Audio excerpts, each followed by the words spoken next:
CR. Puro sapot to. Oh.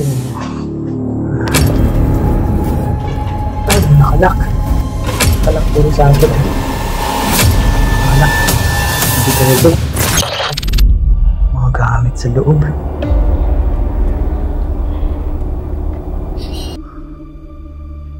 Yan, makita yung hagdanan. Let's back. Bakit doon? Dito muna tayo.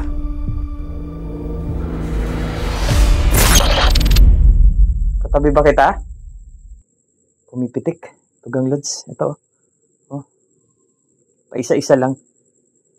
Pag lumapit ka dito sa... Ayan, pumipitik sa yellow. Pag lumapit ka dito sa hawak ko, ibig sabihin... Wow. Tawag dito. Napaka-religious na may-ari nito. Oh, kasi ano, marami siyang mga...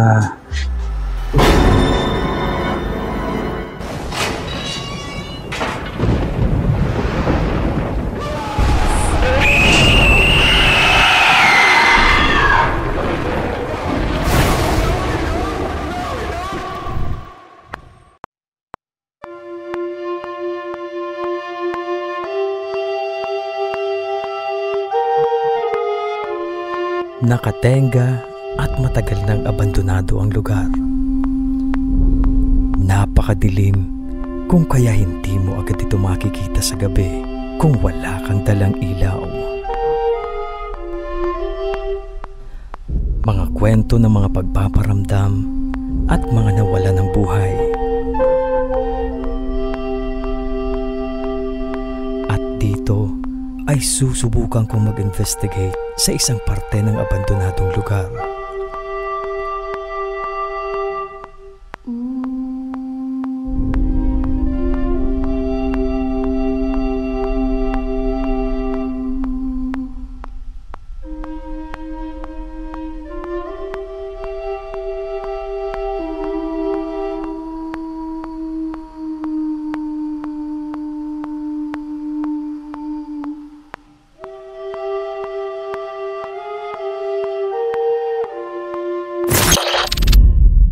Tugalos, magandang gabi. Nandito ako ngayon sa isang abandoned na tawag dito resort. Oo. Samahan niyo ako Tugalos sa tara, let's go. Dito ay agad kong pinasok ang isang kwarto na bakalang pintuan. Ay, may higaan dito. May higaan dun, oh. Ano yung jacket? Saan yung daan nito? Wala na. Ito talaga nakaano. At pagpasok ay eto ang nakita ko. Natin to galots. Higaan. Grabe, may mga gamit pa, oh. Lumang higaan. Ito yung to galots, oh. At mga gamit. Ito natin sa ilalim muna. Baka may kung ano. Yan, wala naman. So may ano to sa likod dito. At dahil hindi ako sigurado kung malikmata lamang ang aking nakita, kung kaya naglagay ako ng mga gamit para simulan ang pagtatanong. May mga gamit pa ata, mga bag, oh. Iniwan ko yung ano eh. Iniwan ko yung REM pad doon. Lagay nga ako ng ghost ball dito. Something ba dito? Kasi gumalaw eh. May something dito. Hindi ko lang alam. Tugalods. Ito. Lalagay lang ang ghost ball. Dalawang ghost ball lalagay ko. Dito. Maya-maya ay may ingay na nagmumula sa labas ng kwarto. Ayan. Uy, puta. Ayan. Ayan. Oh, milaw.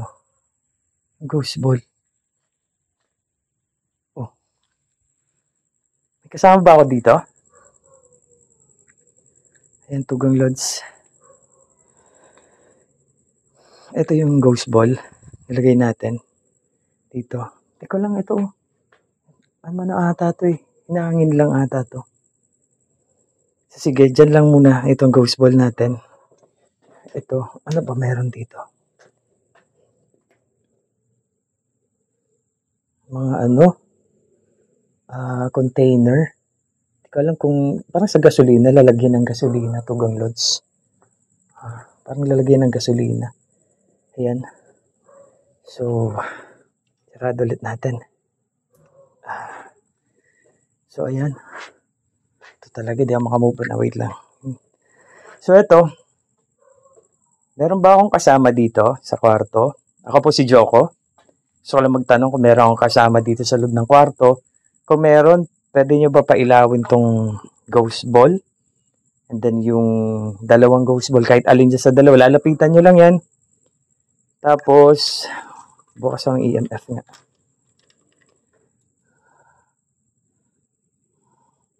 EMF ako dito, pwede kayong lumapit.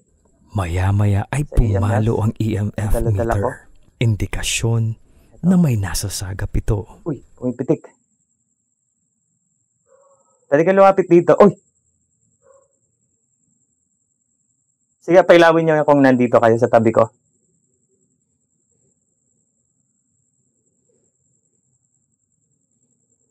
Papuntahin nyo sa yellow, kahit yellow lang.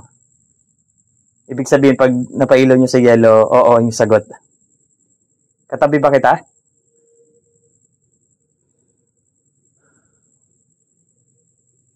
Katabi ba kita? Pumipitik. Tugang Lods. Ito.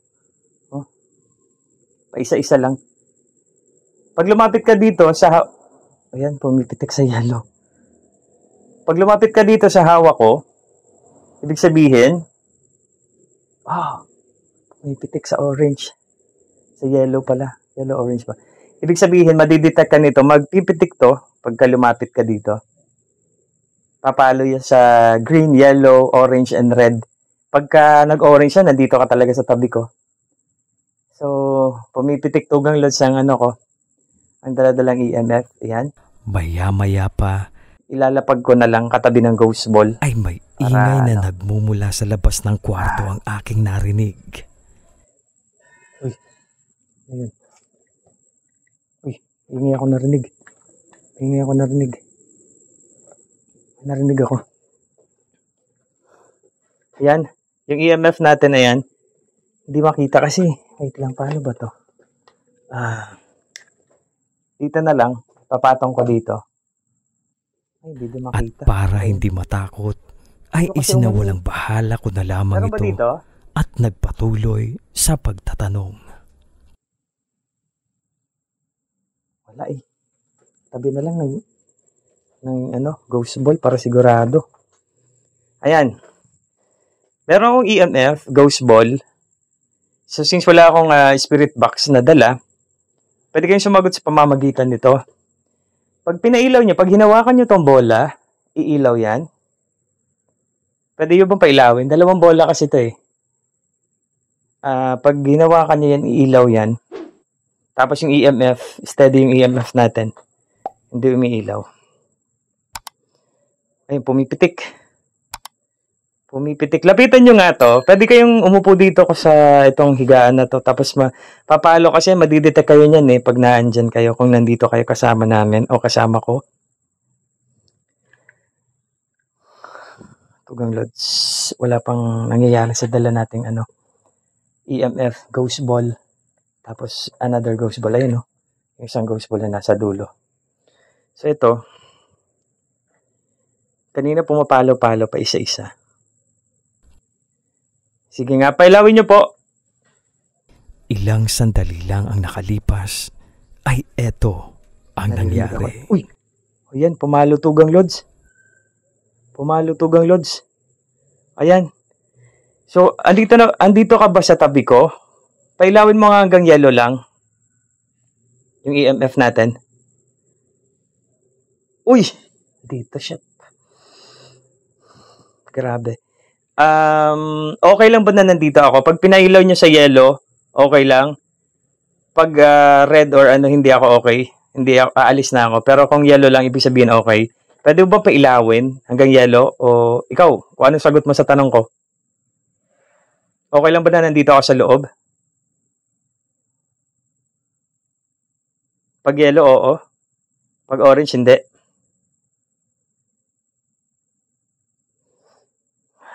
Pawis na pawis ako. Pawis na pawis ako. Pumitik kanina eh. May ingay na naman akong narinig. Kung kaya nakiusap ako na pailawin ng EMF meter ng mataas para lumabas na ako ng kwarto para ipagpatuloy ang pag-i-explore. Sige, pag pailawin nyo lang yan ng mas mataas, sige, labas na ako. Pailawin nyo lang, pinakamataas na pailaw. Sige. At ito ang nangyari. Uy, wait lang, tatapusin ko na Tutugang Lods. Itutuloy ko yung pag-explore. Pailawin nyo lang sa yellow, tapos labas na ako dito, sa kwartong to. Green, pumipitik. Sa yellow po, sa yellow. Yung sunod po yan na ilaw. Ayun! Ayun! Sige. Sige, lalabas na ako. Pasensya na sa istorbo. Ayan. Humalo yung EMF natin. Yung ghost ball lang di umilaw. Pero, okay na ako. Pasensya na sa istorbo ko sa pagpasok ko dito sa kwarto na to. So, maraming salamat. Lalabas na ako. Kunin ko itong ghost ball ko. Ayan. Sumagot naman siya eh. Wait lang. Ayan. Tugang Lods. Sige, salamat. Pasensya na. Ayan, Tugang Lods. Okay na ako. Sarado natin to. Ayan, explode lang ako. Tapos, konting tanong-tanong. Ay, grabe naman yun. Sabi ko kung pailawin niya lang sa yellow, labas na ako. Ayun, pinailaw. Dito ay nakita ko ang isang parte ng abandonadong lugar. Wala siyang daanan eh. Gate na to. Walang daanan. Baka paano kayo makakaakyat o makakapasok mo? Pwede kayo pasukin to. Kung kaya hinanapan ko agad ito ng madadaanan para mapasok ito. Pwede kayo pasukin. Hindi ko din alam kung pwede pasukin to Tugang Lods eh. Parang pwede eh. Oo, pwede. Bukas oh. Bukas. Ay, bumalik. Ano yun? Ba't bumalik? Okay. Yung bakal. So, bumalik Tugang Lods. Pasukin natin. Ano makapasok restroom? Makakadan ba ako dito sa bakal?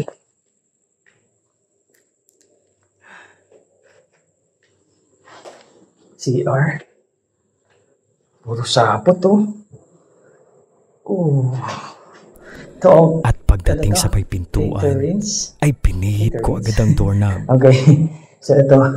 Hindi ko alam kung puro sapot na oh. At ito. Pwede kayo pasukin to? Ang nangyari. Subukan ko lang ha. Puro sapot, wait lang. Nakalak. Ay, nakalak. Kung kaya naghanap ako ng ibang pwede kong pasukan. Nakalak. Hindi pwede. Hindi tayo makakaakit doon Tugang Lods sa pinakataas. Hindi tayo makakaakit doon. Ay, ito. Wait lang. Susubukan ko. Lumabas muna Tugang Lods. Para may nakita pa ako isang pintuan doon. Puro agaw na kung makita niyo yung camera ko ngayon. Tapos yung itsura ko, di ko na alam mga itsura ko sa camera eh. Pasensya na. Kasi gusto ko lang mag-explode, ipakita lahat eh. So ayan. Tugang Lods, pabalik na ako dito. Ito na yung maliit na swimming pool. Ayan. Baka pwedeng pumasok doon. May nakita akong pwedeng pasukan eh. Uy, kaya pala eh. Paniki eh. Parang may gumagalaw sa gilid ko eh. So ayan, Tugang Lods. Tingnan ko lang, baka pwede pasukin. Ito, pintuan oh. At dito ay nakabukas ang pintuan. Pwede.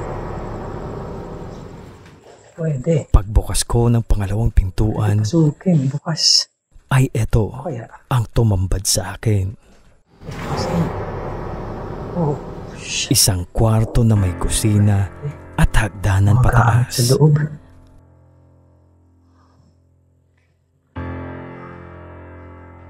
Ayan, makita yung hagdanan. Tugang Lods, bakit? Bakit doon? Dito muna tayo. Ano to? Kusina. Kusina to Tugang Lods. At CR. Mapapansin mo dito, napaka-religious na may-ari kasi puro Sacred Heart of Jesus and Immaculate Heart of Mary. Tapos eto, tawag dito, si Our Lady, Mother of Perpetual Help, ayan. Tapos ito may Padre Pio pa dito, ayan. Tapos meron din Holy Family and Santo Niño. So, ayun Tugang Lods, ito ay nakalak. Hindi na to pwede, siyempre nakalak na yun. So ayan, papanikin natin to. Akitin natin to, Tugang Lods. Agad ko itong inakyat para makita ang loob at kung ano ang meron dito. Meron dyan sa taas.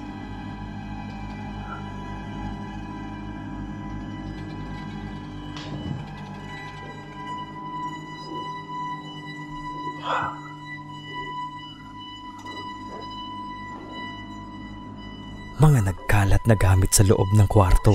Mga gamit pa. Oh. Mga gamit pa, Tugang Lods.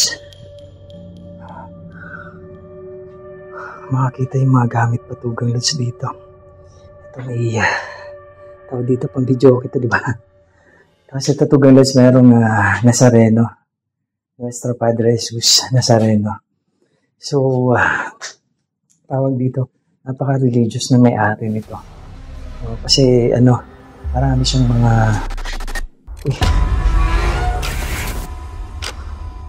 flashlight pala yung pag ganun ko na yung ilaw, parang may ay Diyos ko, natakot ako doon. Eto, dito ay pinasok ko naman ang isang kwarto at makikita dito ang mga nagkalat na gamit.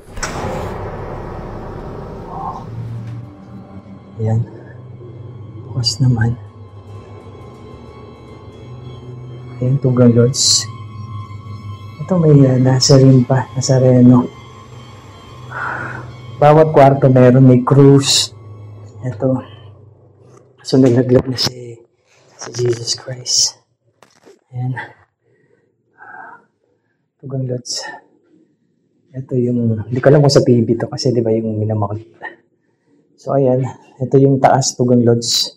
Kasi galing ako dun sa baba. Sinisilip-silip ko lang. So ayun. Naikot ko na. Hindi naman yung nasa Sarado ko lang. Ayan. Siya na po. Nag-vlog lang po. Ayan, sa pababa na tayo, Tugang Lods. Masyado kung mapapansin yung hagdan. Talagang straight, parang masyado matarik, no? Pag na-slide ka, diretso ka talaga doon. So kailangan dahan-dahan dito, Tugang Lods. Matapos ko makita at maikot ang loob ng kwarto, ay agad naman akong bumaba. Yan yung taas, Tugang Lods, yakit natin.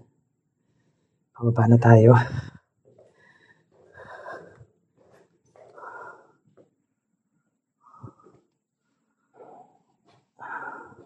Ayan.